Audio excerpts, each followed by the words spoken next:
لا أجرأ من جاهل. مش هتلاقي حد جريء بقدر الجاهل في الجزء ده، هو أجرأ حد يتكلم عنه. ليه بقول كده؟ تعالوا معايا احكي لكم الحدوتين، مش حدوته واحده. هي حدوته الاولانيه ونسيتها، والتانيه فكرتني بالاولانيه. اول حدوته سيده حامل جميله لطيفه عسوله، كل حاجه كويسه وحملها ماشي سموث وكل حاجه، في بس كيس ميه ظهر في الحمل. فمن ضمن التحاليل الروتينيه بيطلب حاجه اسمها الفا فيتو بروتين. الفا فيتو ده يعني الفيتوس اللي هو الجنين، فده اسمه بروتين جنيني بيبحث عنه في الدم لاسباب كتيره. اتطلب لها الالفا فيتو بروتين. الالفا فيتو بروتين ده بيطلع في الاساس من الكبد بتاعنا كادلتس، كناس كبار.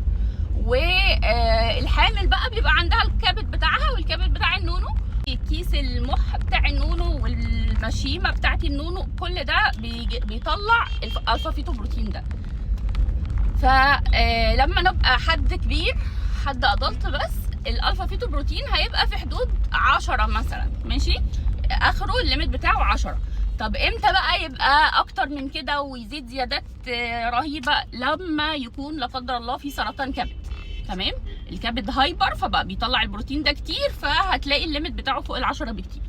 طب في واحده حامل عندها كبد بتاعها وعندها كبد بتاع النونو وعندها المشيمه، كل دول بيطلعوا الفا فيتو بروتين. الرينج اللي بيبقى طبيعي بالنسبه لها لحد 100 مثلا في جزء معين من الحمل. فدلوقتي عملت التحليل وهي حامل، فالدكتور لما يشوف التحليل هو عارف بيدور على ايه. هو عارف ان هو بيدور لو فوق ال100 في الوقت ده للحامل، يبقى احنا بندور يعني شاكين في حاجه مش تمام. لكن المعمل بقى طلع النتيجه مثلا 70. اوكي، يقول ايه بقى للاهل؟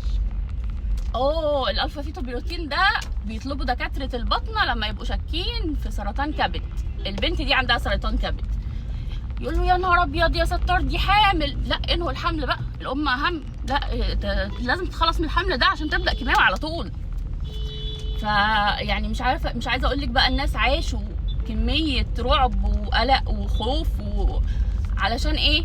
علشان نسبه طبيعيه، بس هو ما يعرفش انها في الحامل طبيعيه، ما يعرفش معنى التحليل اصلا فيتو، يعني في الاساس بيطلع من الجنين وما حول الجنين.